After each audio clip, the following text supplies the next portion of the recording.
Coming up on This Week in Radio Tech, Bill Bennett is our guest. He's done a lot of things in audio, and now he's going to show us about disaster recovery for radio. It's pretty cool. Chris Tobin's with us, too. Coming up next on Twirt. This Week in Radio Tech is brought to you by Broadcasters General Store with outstanding service, savings, and support. Online at bgs.cc.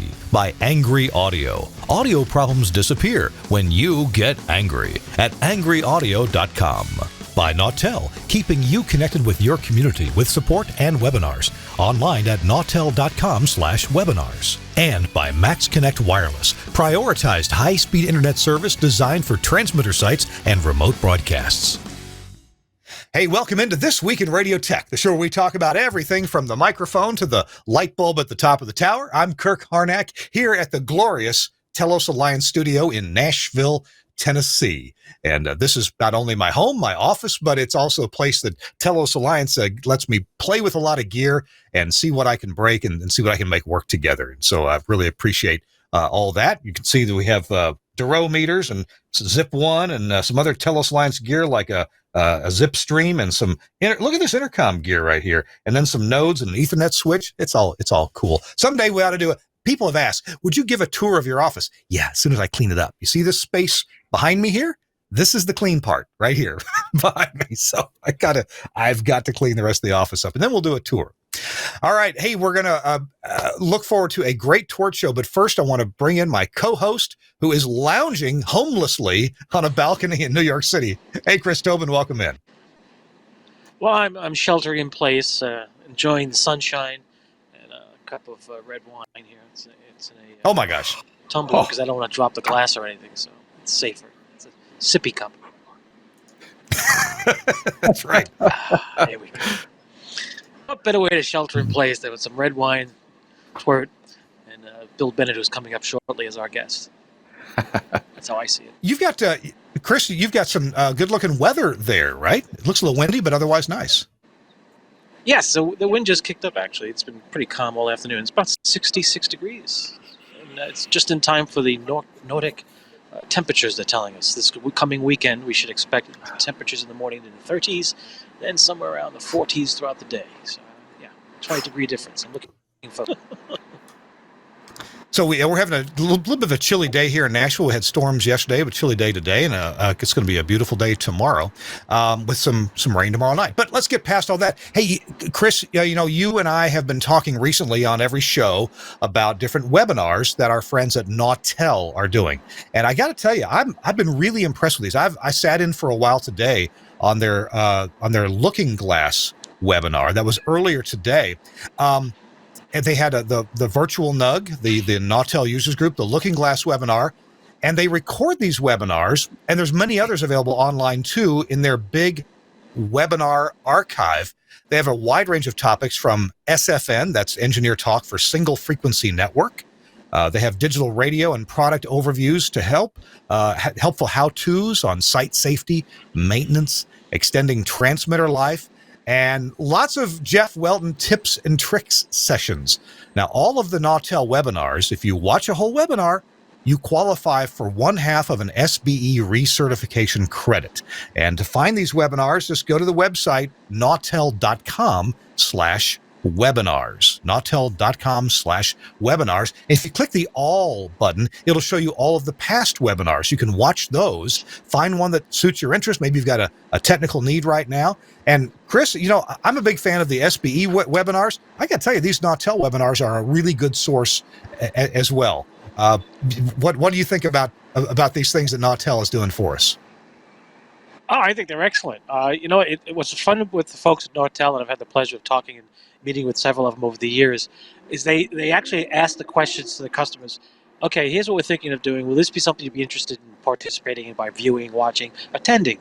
And a lot of times somebody's like, well, not really. They scratch it off the list. Okay, next. Let's try this. What about this? No, that's not going to work either. And they come up with a nice list of things that actually make sense, that serves the, what I like to call, what's in it for me question or statement.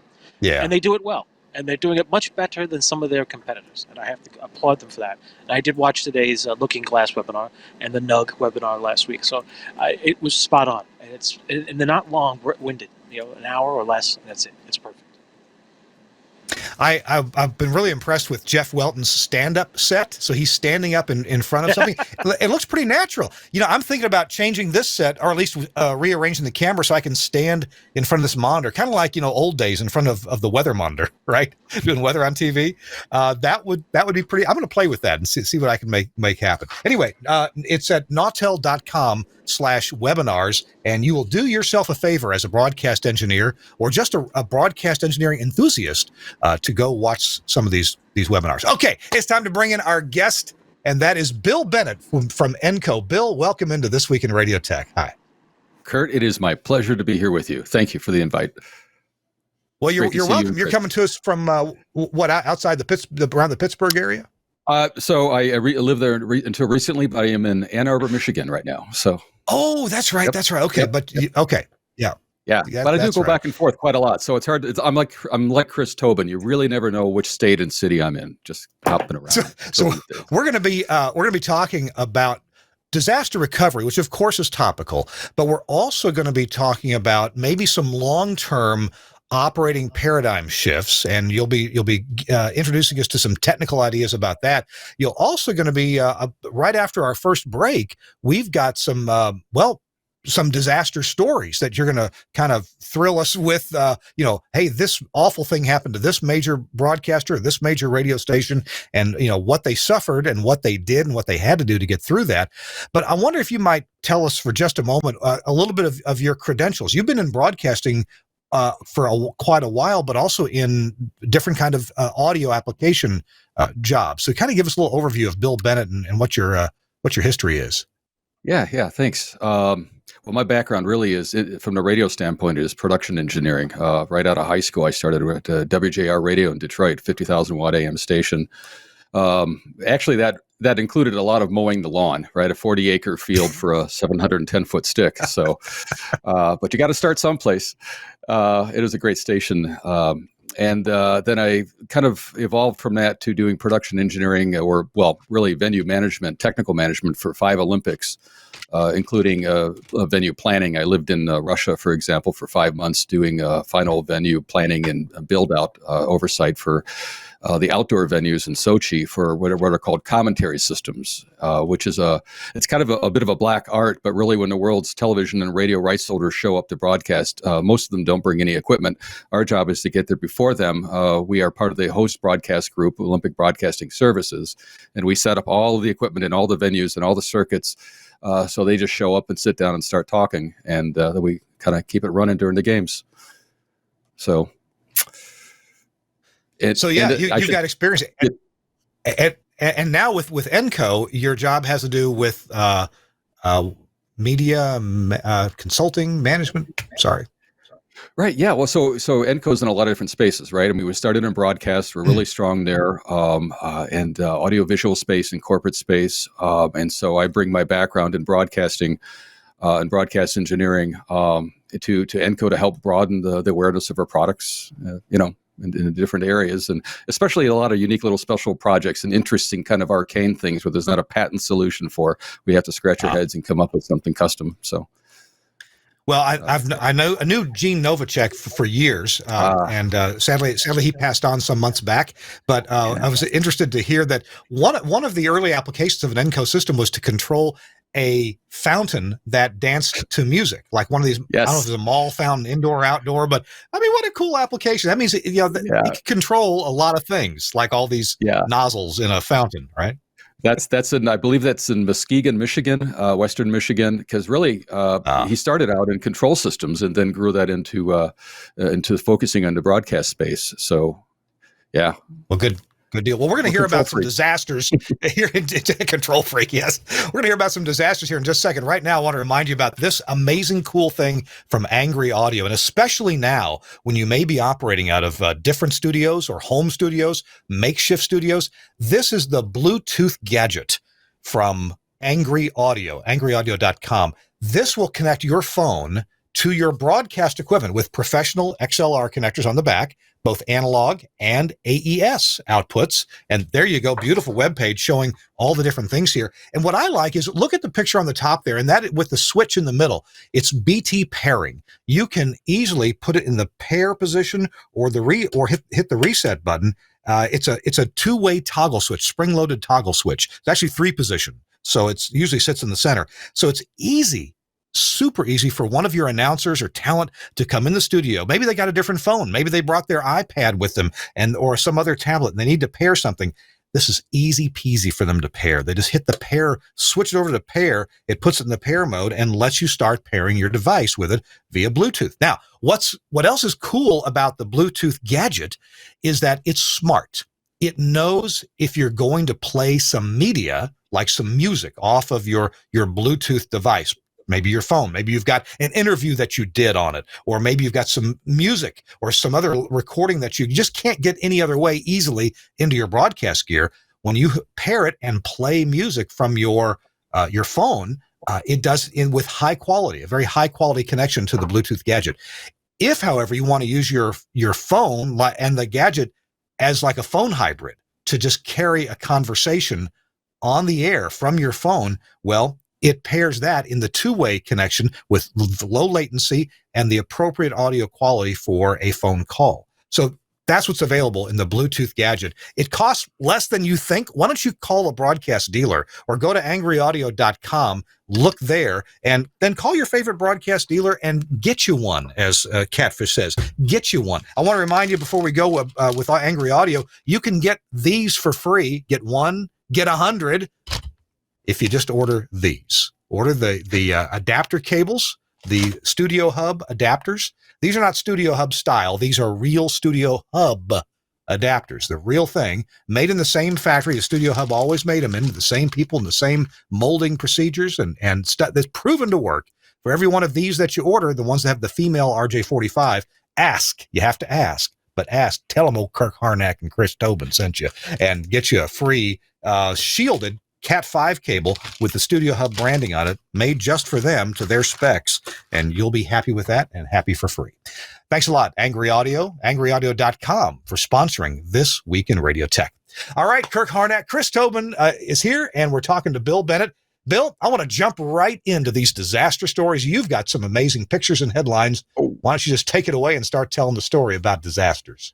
Oh, boy, I could talk about this for an hour or 4. So, right. So, I mean, the whole concept about disaster recovery is how to recover or capitulate from a disaster. And disasters come in so many forms. You've got nature, you've got ransomware, you've got black hat hackers, you've got technology that breaks. You know about power supplies that fail, right? So I think it's not always something you can even begin to predict, especially these days. We're learning all kinds of new things that we didn't see coming. But if you go to the first slide, one example of a disaster, this is Mother Nature in a path that was predictable, but a 12 News in Beaumont, Texas. Yeah, there we go. Right. So they knew that they knew Tropical Storm Imelda was on the way, so they were able to move off to a sister station in Houston. But still, we have hurricanes, we have tornadoes, we have power outages, we have gas line breaks. I used to work at QVC in Westchester, Pennsylvania, and once when I was coming into work, there was a bunch of people outside, didn't know why. Well, it ends up they were all evacuated because there's a backhoe that literally hit the gas line entering the 200,000 square foot building. Oh, wow. So, that was no small gas line, right? Because you had to keep all the QVC merchandise warm in the winter. Yeah, luckily it was summer, if I recall. It was summer, fall, maybe. Okay. But yeah, seriously, there's a lot of people, 3,000 people in that building roughly at the time. And, you just can't predict all of these things. And then you've got power supplies that fail. You can have social engineering problems with employees that are disgruntled. So sometimes it's an inside job. Hackers are getting into, so many of us are aware of attachments. You don't click now, don't check, it's very easy to accidentally still do that. And very quickly, one station, Intercom, found out something like that can migrate through their network extremely fast. They're far from the only ones. So, more and more of these are affecting broadcasters too. A lot of the time it's still administrative, but more it's getting into the on-air side of things too, which is the ultimate disaster if you can't even use your playout system. If you don't mind, let's take a look at slide number 2 here. I think we have some pictures that wow. So this is a ransomware attack here at KQED. Yeah. Oh, tell us about that. Yeah, sure thing. A wonderful public radio station out of California. This was approximately 3 years ago. Somebody opened up a file and it migrated through their administrative computers, all kinds of computers crashing, the phone lines went dead, station files got encrypted, the mag doors, the prox card reader that you need to get through certain doors, all of that was shut down, so you couldn't get into certain doors because of the demand of Bitcoin. Yeah. Oh, can you imagine? Gosh. Wait, so the card reader to get you in the back door, the front door, or even a lot of places have an engineering suite or rack room that's locked. I mean, you need a card key to go anywhere, or a prox card, as you call it, right? Exactly, right. A card key, magnetics. So the computer that ran that system was, I guess, on the same network and got its files encrypted too, huh? That's what I understand. Yes, exactly. And wow. And so they were bribed for $27,000 total that at the time related to 1.7 Bitcoin per computer. They didn't pay, and nobody, I think, should pay for that. I mean, it just encourages it. But then they end up spending upwards of $475,000 for all kinds of new network protocols, safety procedures, and staff, full-time hires to just manage the security now. So the interesting thing there is their audio. Most of the audio is backed up in well, actually, a lot of the administrative files too were backed up on Amazon Web Services and Google Drive. Those in the cloud were safe. They'd lost some interviews, however, and their playout and automation stayed live, though, because that was a separate system, separate network. Thank goodness.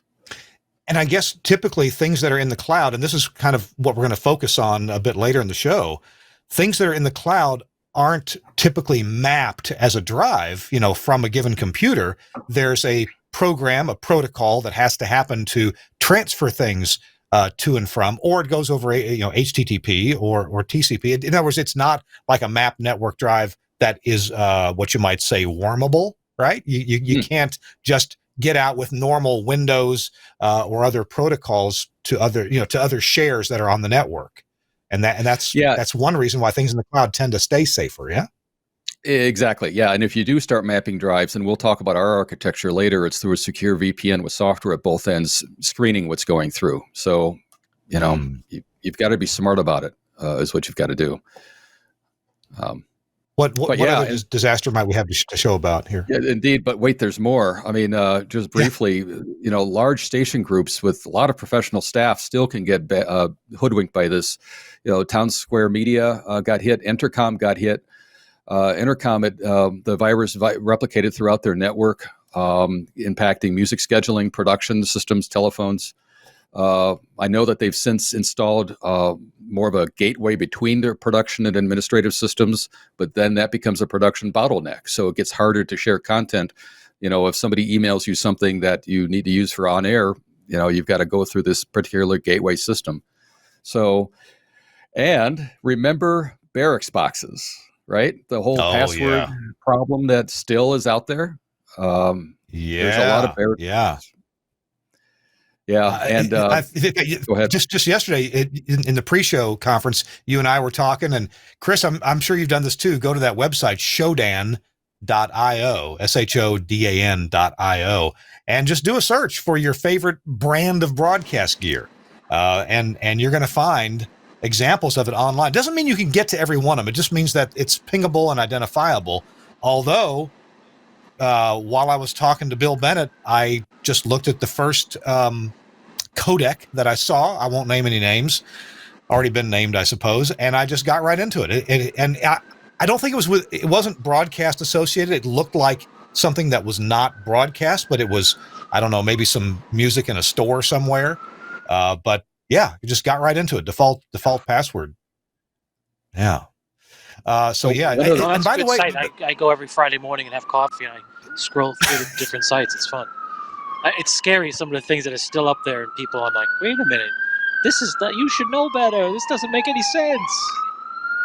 Chris, one thing I've noticed here is that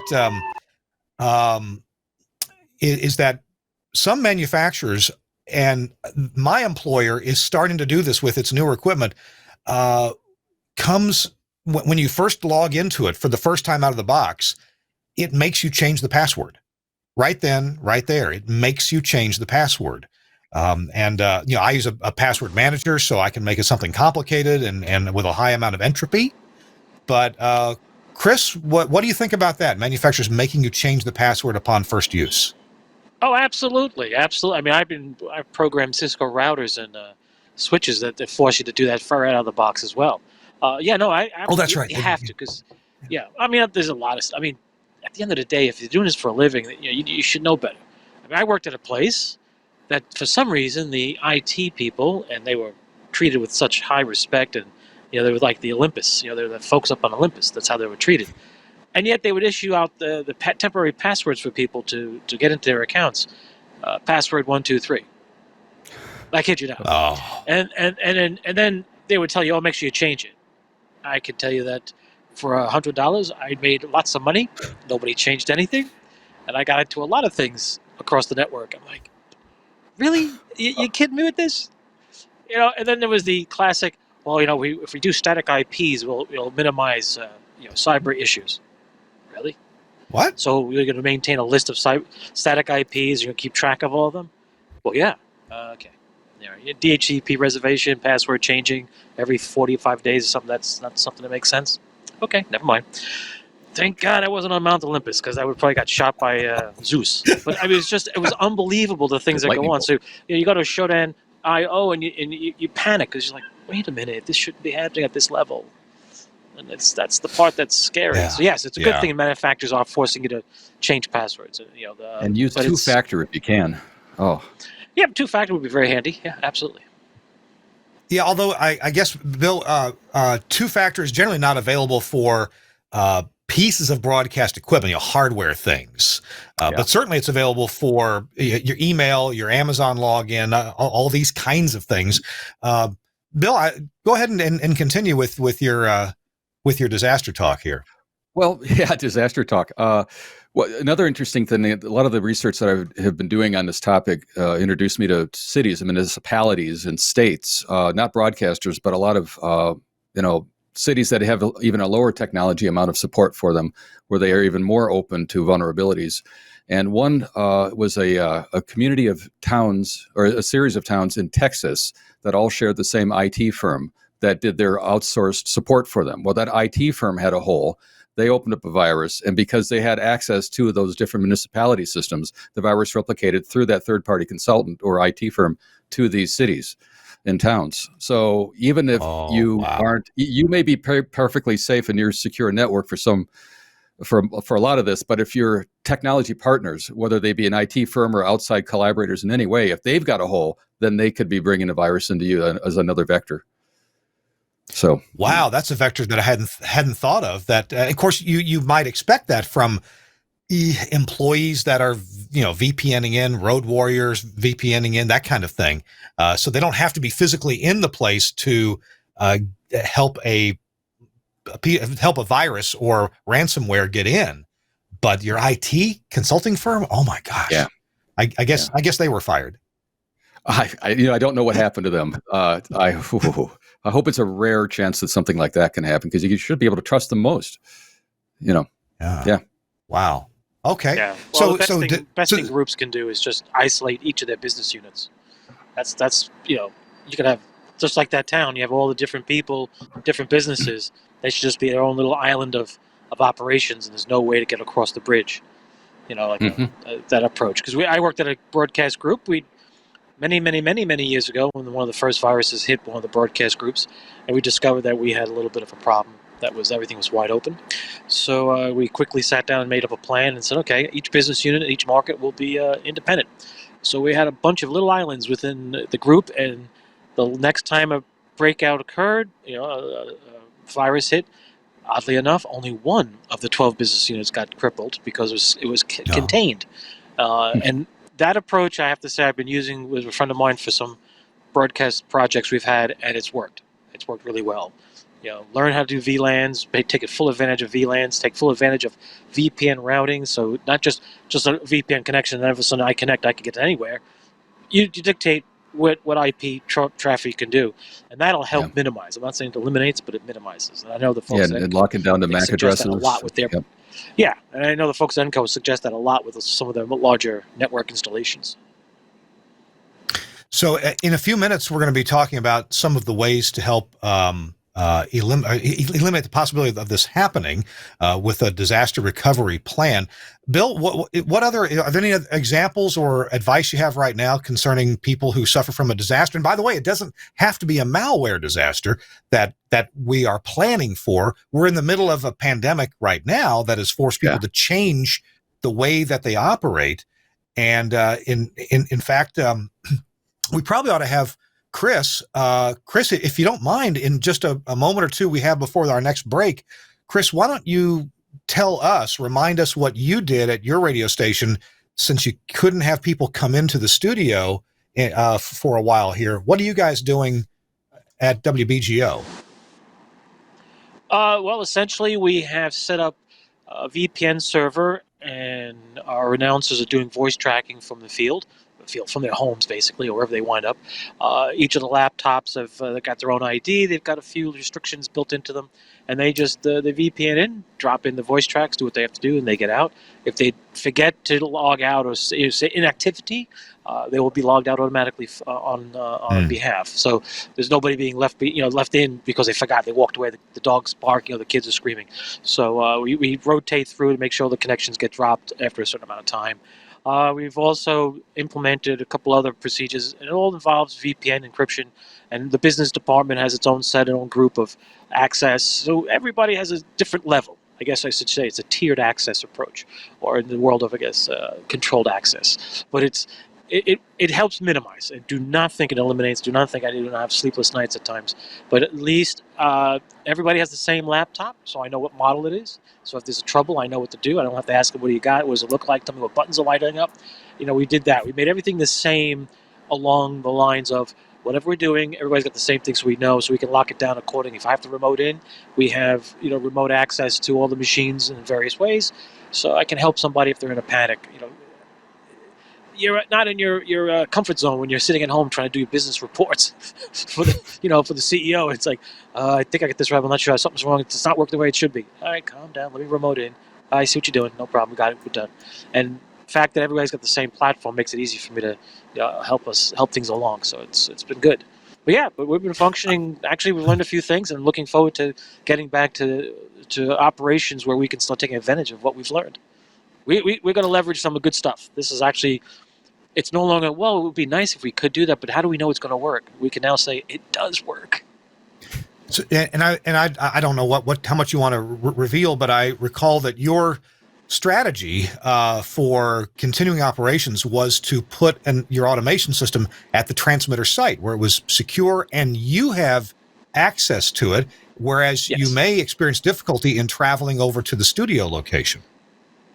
Well, yes, we were thinking of, if the studio has to be vacated, which we still have people coming through, but not a full staff, but there are still people passing through, and we do have security and whatnot. But what if? We sit there and you go, what if? And the programming folks and the CEO were like, what can we? And I said, well, what if we just stick it here at the transmitter site where I can get access to, which I know in order to get access from outside, anybody getting through has to get through 4 levels of security. So I'm like, probably a better place, and we have access to 1, 2, 3 levels of internet connectivity. So if something should go wrong, we've got 2 backups to that. We've got access to a few things. So we shifted everything, and we're voice tracking, automation, doing everything. NPR News is coming through that facility, and part of it goes through the studios and comes back up to the transmitter. So I'm using both locations in a very interesting hybrid approach, and it's actually working very well. And programming folks are excited because when we get back to our operation, we're going to take advantage of some of the things we've learned, and I think it's going to be good for us. What I think is kind of intriguing is you turned a transmitter site that's in a really good location with great services. You kind of turned that into a mini data center for your purposes to keep you guys on the air. And in coming up, Bill Bennett is going to talk about some, I guess, more traditional strategies, but also how the company he works for, ENCO, recommends taking care of this. So, Bill, stand by. We're talking to Bill Bennett with ENCO. He's been an audio guy, production guy, and has handled some really interesting network operations for quite some years and has a lot of experience in this. You're watching or listening to This Week in Radio Tech, the show where we talk about all kinds of things that have to do with broadcasting. And this week we're talking about disaster recovery and continuing operations after that with Bill Bennett, and Chris Tobin is here as well. Hey, our show is brought to you in part by our friends at Broadcasters General Store. The website, it's easy. It's bgs.cc.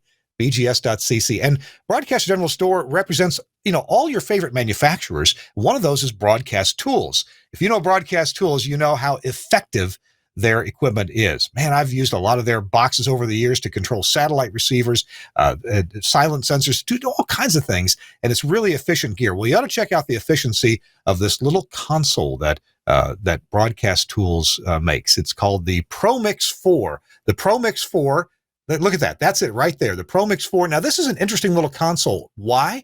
Well, first of all, interestingly, it's mono. It's not stereo. It's a mono console. So it's meant to get out somewhere and get your voice and the voice of other people on the air. It has 3 mic line inputs on it, and they're on the back. And you can see they're those cool connectors that take either a XLR connector or a 1/4-inch tip ring sleeve connector. It also has headphone jacks built right in on tip ring sleeve connectors. It has a mic tally connector on the back, so you can give a tally output, program output on XLR. It also has a USB connection, so you can hook it up to your laptop computer or a desktop, and it just acts like a USB sound card device. So that is really cool.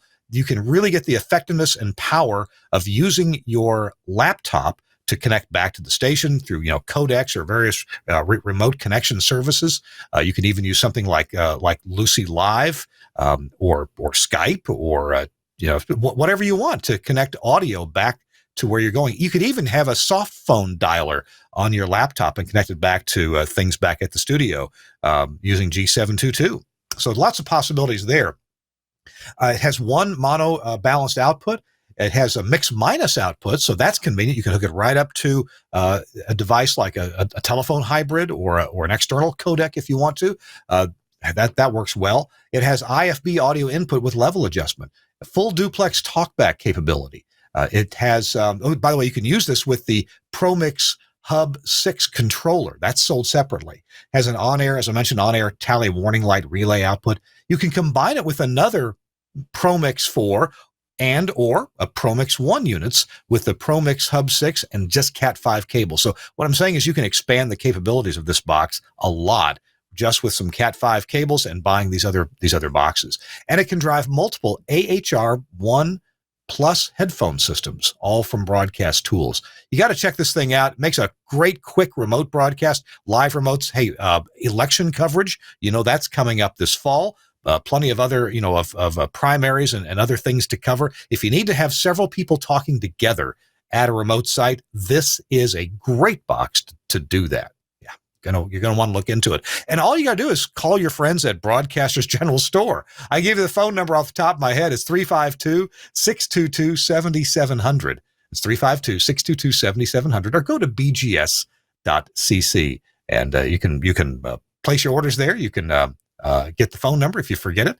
So check that out if you would. And I got to tell you, Broadcast General Store, they are set up to talk to you on the phone. You want to talk to a friendly voice on the phone? Yeah, you can do it with BGS, Broadcasters General Store. Thanks a lot for sponsoring the show, and the Don Wingett at Broadcast Tools for designing and producing the ProMix 4.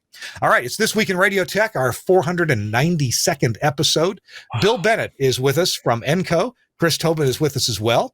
And Bill and Chris, we're going to be talking now about some of the solutions for disaster recovery and what those solutions look like technically, because we had some charts to look at as well. Bill, how would you lead us into this part of the discussion? Okay, well, cool. So first, I might just kind of do a recap to remind everybody where we are these days with what's in the studios. I mean, everything's on a computer, so there's vulnerabilities and benefits from that. A lot of benefits these days when everyone's, remote broadcasting from their homes and in the field.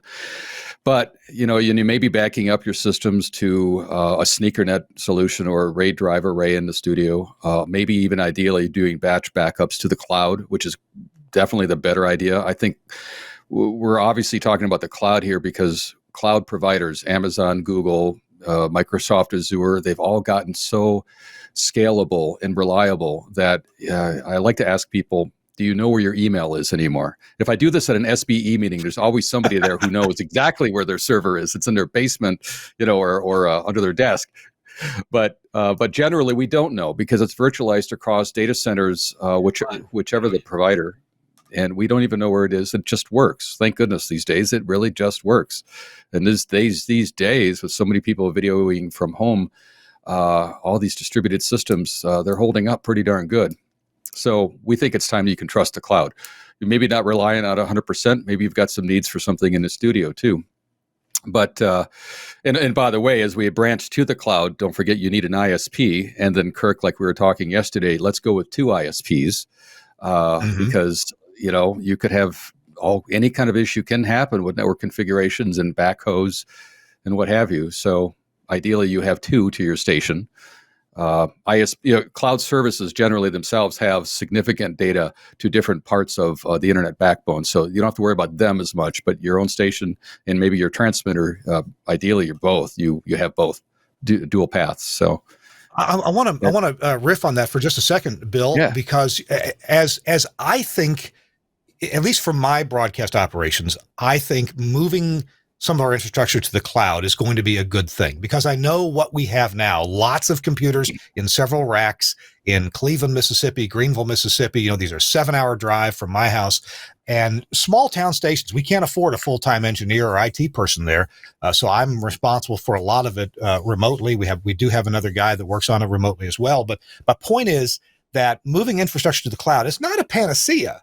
But you do have some assurances of keeping the gear working, whether you're in, because you're probably going to be in virtual machines. But having multiple internet connections or having reliable internet connection, and that's probably going to mean having more than one, becomes important. Now, I want to go back to Chris Tobin because, Chris, you mentioned that at your DR site, which happens to be the same thing as your transmitter site right now, that you have more than one source of internet there. And we know that it's really unlikely for 2 internet providers to go down at the same time, unless they're sharing the same backbone that's coming in the same way. So, Chris, talk to us for just a second about multiple sources of internet and how you do that and how it's working out for you. Well, we have our traditional T1 for the audio STL and a little bit of data across that for the Burke unit. And then the 2 ISPs are coming in on 2 separate fiber runs, 2 separate fiber companies through 2 separate physical paths into the building. And they also are, we're at that point of presence, so it's even better. We're at that backbone. We're right at the pop. So, and everything they do is through microwave point to point throughout the city. So all the connectivity is through divergent paths, battery backup. It's I think currently on an 8-hour battery backup. So if we lose power for any reason, the generators come on, their system stays functioning, and we move along seamlessly. It's very nice. But the nice thing is the building we're in. So this is for for many broadcasters, people overlook this. And I remember for years talking to folks about multiple entry points to your building. I'm not talking about the one pipe that has 6 different sleeves in it coming into the building on the northwest corner. I'm talking about physical northwest corner entry, southwest or southeast entry, and then the companies that you're working with either create a sonnet ring in and out, or you have separate companies coming in to those points and coming up to you through different parts of the building. So or what we call now data closets. So the nice thing is where I'm located, data closets, there are 2. They run the length of the building, so you have 2 different ways up the building. So on either end of the floors, in the event of a problem, there's a good chance one side might be in trouble, but the other side won't be. And that's the redundancy and the forward thinking we tried to do and make it. That's why I figured, well, why not make that our little mini data center for the moment? I mean, we do have cloud services for business office applications and stuff, but at the moment we like to keep the broadcast with us because what we do is very unique. We're a music station. It's very different than most stations. So cloud services and that type of stuff is not something we can easily go with just yet. But down the road, probably consider it. And I do think even in rural Mississippi, at some of my stations, we're able to get two sources of connectivity, IP connectivity to our transmitter sites. And this is kind of a new thing. And if you can use a combination of shooting it yourself over an IP radio, maybe a wireless ISP, and maybe eventually fiber goes by your transmitter site, or some other methodology gets there, or even satellite internet can work for you in a pinch. Let's get back to Bill Bennett. And Bill, we got a couple of slides that I want to make sure we look at here as soon as possible. What do we want to take a look at with your solutions? So the next slide is your, I think it's number 4. Yep, that's it. Great. So I'll talk a little bit about ENCO for a moment. I mean, those who are used to the product name being DAD, Digital Audio Delivery, our flagship radio automation and playout system. Our goal behind making this a redundant cloud-based kind of solution is creating, first of all, a product that we call DAD DR, aptly named for disaster recovery. You have at the station your main DAD system that you're using for playout day to day. Then you have a cloud component running on a virtual machine. Could be at Amazon, could again Microsoft, what have you. And you then install at the station what we call our gateway product. That is a piece of software middleware designed to keep DAD instances in perfect sync across networks, right? So that is a natural product to link your DAD system at your station to the DAD DR system in the cloud. And that is giving you constant connectivity between the two, your on-air system at the studio and your web DAD product in the cloud. And that's the other thing, is this really cool aspect of this is not just the synchronization from the gateway device or middleware, but also the web DAD environment, which is a really slick HTML5 compliant web GUI interactive kind of layer that we've built onto DAD now, that allows you to control DAD via website or smartphone or tablet, instead of having to just use a simple, the application just on one computer. You can therefore access a virtual instance of it in the cloud with the WebDAD product. So it takes a lot of little pieces of tools to have to piece together, and those are therefore the pieces we've architected to do that. And what you get is your playlist, your content, your log files. They are all replicated in real time between your station and the cloud seamlessly, and you can pull or push between the two if you need to, because eventually if you have to go to the cloud for a disaster playout, you're eventually going to go back to the studio and you're going to want to pull back those log files and synchronize them, right? So it's designed to go both directions, because you got to have your as runs, right? Because you got to know if that ad played. There's a layer that we're using here. Chris was, of course, talking about how they're using secure VPN at his station. That's a necessary component for what we are using as well.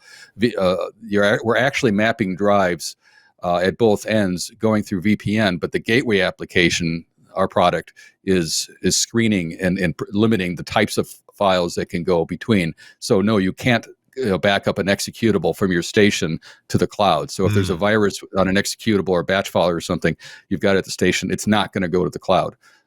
It's very surgical as far as that. It's not a copy of the OS. It's very specific. And so that's kind of the first half of that, right? Because that's getting your play out, and WebDAD being the interface that's hosted in the cloud. We'll get to that next, because let's say you do have to leave your station. Let's say you do have that gas line leak and everybody runs out. Well, you can go to the nearby Starbucks, maybe not the one that's next door, right? Because you still got that gas leak thing going on. So go to the one a block away. And then you can log in remotely. There's a couple pieces here that come into play next. You need to have an IP connection to your transmitter. That's very common that we're finding, and most stations now have some sort of backup with an IP link for audio to their tower. So you need that, because what you're going to do is go to your transmitter and redirect its source from, let's say, your STL or whatever you've got normally bringing you on the air to your tower. You're going to switch that to your IP feed, and you're going to route audio from your playout system to that IP feed from the cloud. And there's just a couple of config files you have to manually change. Very quickly, you're redirecting audio to your IP stream to your tower from your playout system in the cloud while the same song is playing, for example. So, So as we talked yesterday, there are several different models that are coming into use for people to get audio from a cloud-based playout system to the transmitter side, and you guys are sending a stream, a private stream, or I guess you could pick up a public stream. There are transmitters on the market now. There's audio processors on the market that, as one of their audio sources, can be a stream from the internet. So one Indeed. could, for example, I happen to know I believe the Omnia 9 processor. You can choose, the analog input, the AES input, or an RTP input, so you can stream to it. So these are definitely possibilities to change the input on an audio processor. There's other ways to do that too. Yeah, go ahead. Oh no, keep going. I don't want to interrupt. Yeah. Oh, okay. Well, so there's other ways to get this. Sorry about the delay. There's other ways to get this done too, including sending the whole MPX signal over IP and making a switch into what end, where it's being sent from. You can even put your audio processing now in the cloud. That's a possibility. Some folks have been selling that for some time. So there's different ways to get this done, even with RDS built into it. So there's ways to really do this, almost the same thing you're doing now from the studio, and have it come from the cloud. Live operations are a little bit more touchy. It so happens that my employer has some ways to get that done right now. But for a lot of folks, a disaster recovery plan would include voice tracking or just-in-time voice tracking to play out from the cloud. Go ahead with what you're saying before I interrupted. Okay, yeah, no worries. Well, so there's you scratch the surface. There's actually a little bit of a more interesting layer behind this. We've collaborated before with the Stream guys in several cases, and have a great relationship with them, with our company and theirs. And so working with them, there's and also a product you certainly know well, a Telos product, the ZipStream 9X2. What happens is at the cloud. So how do you get that stream? How do you get your audio to? You've got some places to take it to, right? You've got to get it to your transmitter. You've got to get it to your CDN for your streaming. You've got no doubt a streaming provider that you'll want to keep going. You may have a laptop someplace at that Starbucks that is allowing you to monitor this audio stream back to see how it's working, how it sounds. And these are possibly all different formats, different codecs, different processing. So the Telos ZipStream product is a nice piece of software-only middleware that you can run in the cloud, that can then you get at the audio from your playout system from WebDAD and DAD, and then it will send these stems out to your transmitter, your monitor station, your CDN. And actually, what you're looking at there is the interfaces for some of the WebDAD interfaces that we've built out, and those are just screenshots of a Chrome web browser. So now these look a little bit different.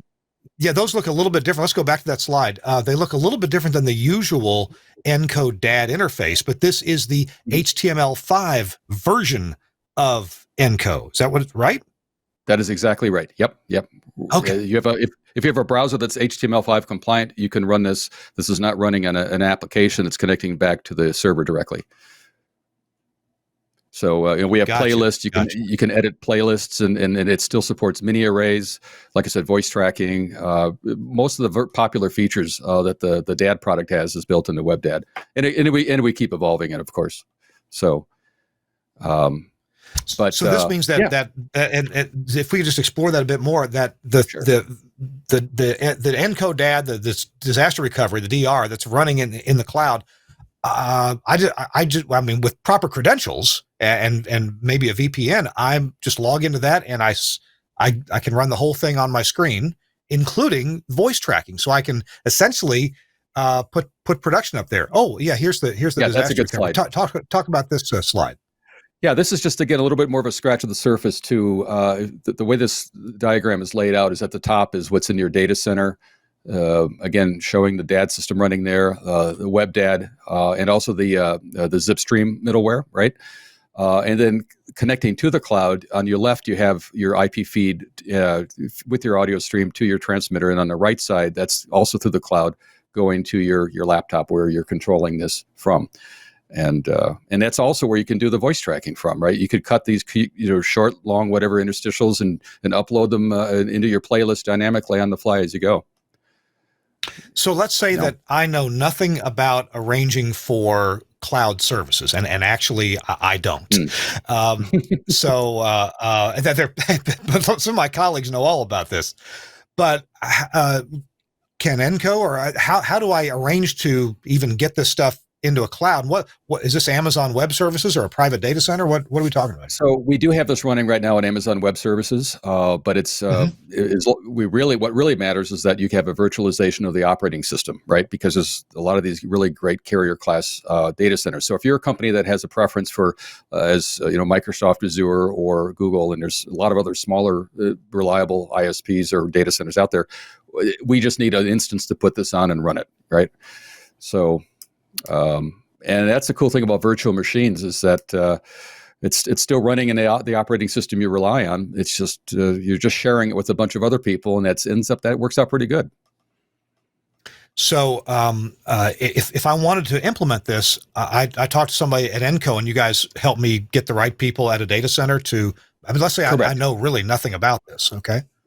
Yeah, because a lot of this depends on our great relationship with the stream guys, though, right? And so because they've done a lot to help us understand navigating of streams and CDN connectivity and in that complexity that even I don't, I'm talking from a perspective of knowing how this works, but there's a lot of little detail in there that takes some time to figure out. So we do kind of package all that together for the customer and make it a one-stop solution. Yeah, you mentioned a moment ago.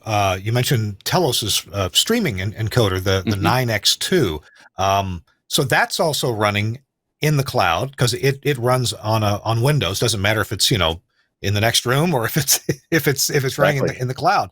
So that's the way the audio gets out, and that's up in the cloud. So you can get audio, as you mentioned, to your CDN and to your transmitter side, and also you can get a less buffered version, like listening through your CDN, you might be looking at 20, 30 seconds worth of buffering. But I know from my own radio stations, I can listen directly and I get a much, much lower amount of buffering, maybe half a second or so for my purposes. So I can listen. That's exactly right. Right. Okay. Because you need that surgical precision of hearing it close to real time, as close as possible to like a VLC player or something like that. If you're the engineer wanting to see how or hear how it's going on the air, CDN can take a little more time and that's okay. So, it's a pretty neat product. I have to say that's a really neat Telos product there. I'd like to show the slide we just showed. I'd like to show that again and get Chris's comments or thoughts on this. This is not the last slide, but I think it's the second to last slide in the whole deck. That one. No, not that one. Yeah, that one.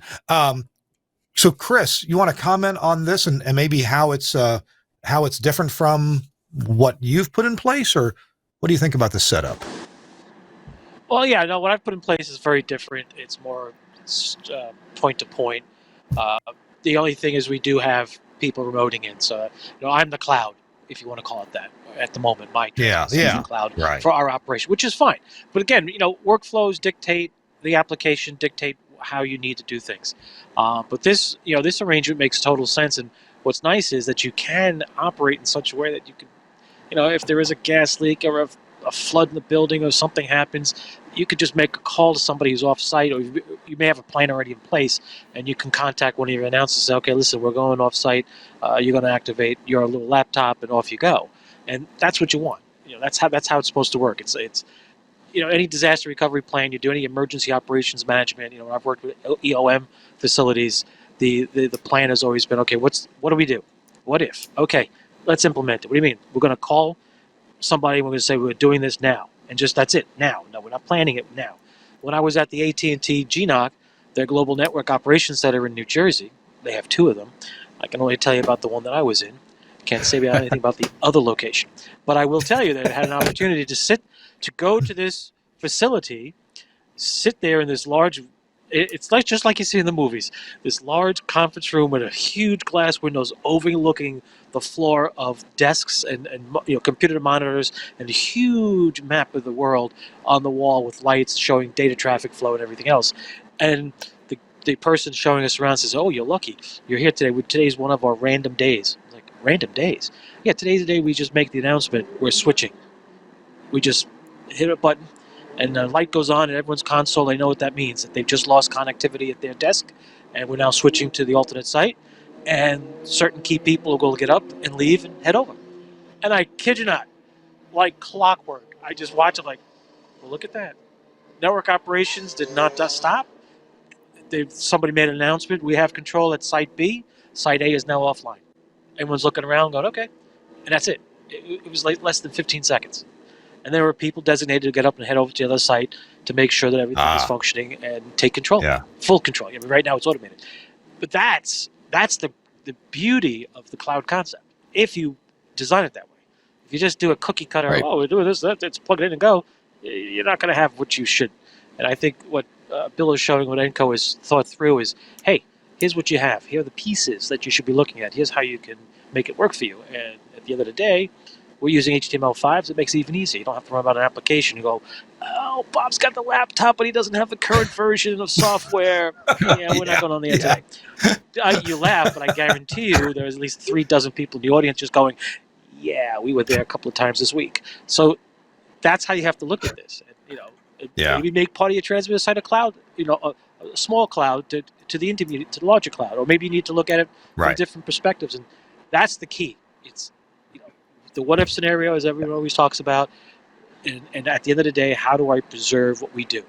Because it's got to be as close to what you're accustomed to. Otherwise, your staffers, and I'm talking from the announcers through news, sports, business office, production personnel, if they have to operate in an environment that they're not familiar with, you are dead. Your disaster recovery means nothing. You just lost all your money. Think about it. So if you're a production guy who gets a phone call, Bob, don't bother coming in. We're vacating the building. There's been a water main break. You're going to have to work from home. Okay, yeah, no problem. Fires up his Pro Tools, whatever he's got. He logs into some server setup, and he starts producing stuff. Keeps to his schedule. He's happy. Business office, hey, Jack, we're shutting down the building because of X. Can you work from home? Yeah, no problem. I can log into the business software servers, and we can do invoicing, e-billing. We'll be fine. That is what you need to be able to do. And what ENCO's offering on the the radio side, we'll call it, right, the broadcast revenue side, is the ability to be, hey, okay, so we got to move out of the building today. So what? Yeah. I've realized doing everything online isn't necessarily exactly a panacea, but I remember the days when I ran my business with QuickBooks, right? Financially, I would do invoicing and keep track of all the the double entry accounting, everything with QuickBooks. And I had to buy and install on my computer. And if the computer hard drive died, which it did, it's all different. But nowadays, I use one of those online services to do invoicing, to keep track of the finances of this podcast, for example, and my own engineering finances. And my goodness, it just works. It works really well. And I'd love to see some more broadcasts move to that. Bill, I'm sorry, I didn't mean to interrupt. Get a word in edgewise, and then we're gonna take a quick break and come back with some tips. What was your last thought you'd like to? Oh, no problem. No, I appreciate it. Chris actually made me think about the fact that, of course, a lot of broadcasters, station groups, what have you, they may already have their own data centers, or like what Chris has at his transmitter. You don't need to put this in. What we're talking about is not something you have to put in an Amazon Web Service or some large scale cloud service. You can have your own backup servers within your own network. You just have to be able to rely on it and get to it, ideally with a couple of pathways, literally, like Chris said, at different corners of a building kind of thing, different fibers, different trunks, even if you can. So, it's just software. It just depends on where you want to run it. Yeah, I did. Yeah, I should clarify. I didn't mean to say that you have to do cloud services off-site. I can tell you I've worked for several broadcast companies over the years where we built our own data centers and built it with robustness like somebody off-site. Mm-hmm. And we did do it physically off-site, and we maintained it. And, again, it's a question of cost per benefit. You look at it and say, what's going to cost us to maintain it, do it, and what do we get out of it? And that's the business equation you have to look at. So don't get me wrong. Everything in the ENCO product, what you saw looking at that diagram, does not have to be a major cloud service. You could be the cloud service, but just think of it in terms of how do I protect, how do I continue what we normally are accustomed to, so that the revenue stream continues, even though we're scattered at the moment. That's what you have to really think about. And it comes down to ROI and the cost benefit. If you can do it and say, gee, if it's only going to cost us extra $300 a month, then maybe it's worth it, because we can make twice that in the first hour, maybe the first 30 minutes. Oh, there we go. The numbers are working. But the key is ENCO's offering a tool. And that's what you want. The toolbox has to have the right tools to get the job done when it's called on. That's all. You are watching or listening to This Week in Radio Tech. It's our 492nd episode. Bill Bennett's our guest with ENCO. And Bill and Chris are going to come back. And I'm telling you, they're each going to have a tip of the week for you. And you don't want to miss that. So hang on, hang tight. I'm here to tell you about, or I'm here to open up this box. See, I've put a little sticker on here, a sign that says Max Connect Wireless on this this good old ammo box. It's one of those inexpensive ammo boxes from Harbor Freight. Let's open it up, and inside, look. I think you probably knew what was coming out if you ever watched the show. A Max Connect Wireless enabled modem. Now, this is a data modem from Cradlepoint. Yeah, they're available off the shelf. Doesn't have to be a Cradlepoint one. What's key is what's behind this little door right here. This little door has 2 SIM cards in there, and they are both from Max Connect Wireless. These SIM cards, yeah, they connect to 4G networks. Mine connects to AT&T or Verizon, but also Sprint is available. And if you're in Canada, they're going to be opening that up to I think Rogers. But anyway, what's special about them, it's not just any ordinary 4G data. It's a higher level of priority. You can be in a busy situation and, you can even be in a football stadium. Well, okay, right now there's nobody in there, but you know what I mean? You can be in a crowded location where people are using their phones all around you, and your data rate on your phone could really get bad. You can drop a lot of packets. Your broadcast starts going bad. Hey, years ago, I set up a Telos Zip 1 at a trade show in Miami, and it worked great Sunday night. Great with a 4G modem that I had. But when I came in Monday morning, when all the other workers were downtown in the office buildings and I tried to get a connection, the data rate was just terrible. And in some ways it's better these days. In some ways it's not. Max Connect Wireless will make sure your data gets through because you have a priority ahead of all those other people that are out there using their phones.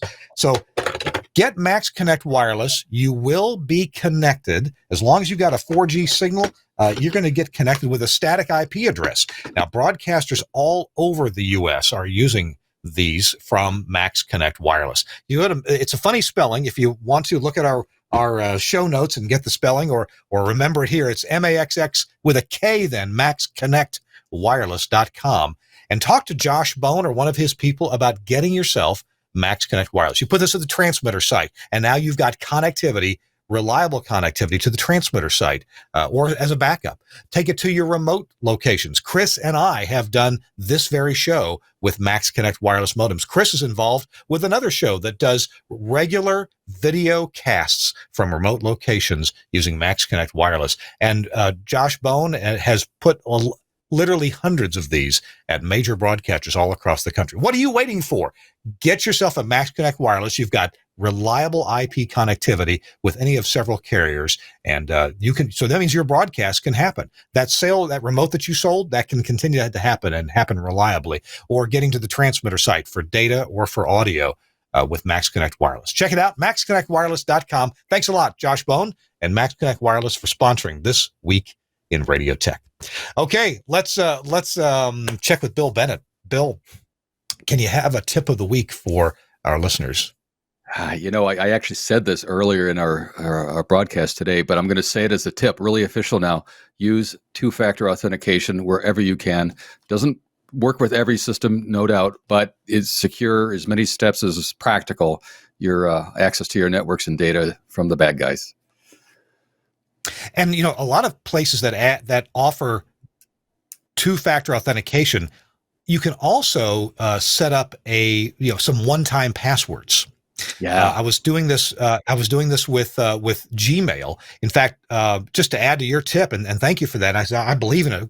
Very, very. My most secure things that I need for nobody to ever get control of, like my Gmail, two-factor authentication, and for example, Facebook, two-factor authentication. But I noticed that with Gmail, if you've got a device, and I'll make this my tip to go along with yours, Bill. If you have some device that you want that is capable of sending an email, a convenient way to do that is through Gmail, and they've got this thing called application passwords. Application passwords. It's a little hard to find in the Gmail setup, but if you Google application passwords, you can make an account. even if you're not a regular Gmail user, make yourself an account for your devices to use. Maybe you've got a printer that's going to email you. Maybe you've got some software that runs on a computer that when something goes wrong, it's going to send you an email. Make you an account for that, and then go and find application passwords. And this is a really secure way to let a device use this special password and send information through there. And you're not at risk of somebody getting into that device and finding out what your Gmail password is. It's a password that actually only works from that device. They've got some ways to set that up and make it work, but I've come to play with this here lately. We had actually a printer that we just couldn't get it to work through Gmail or through another mail provider.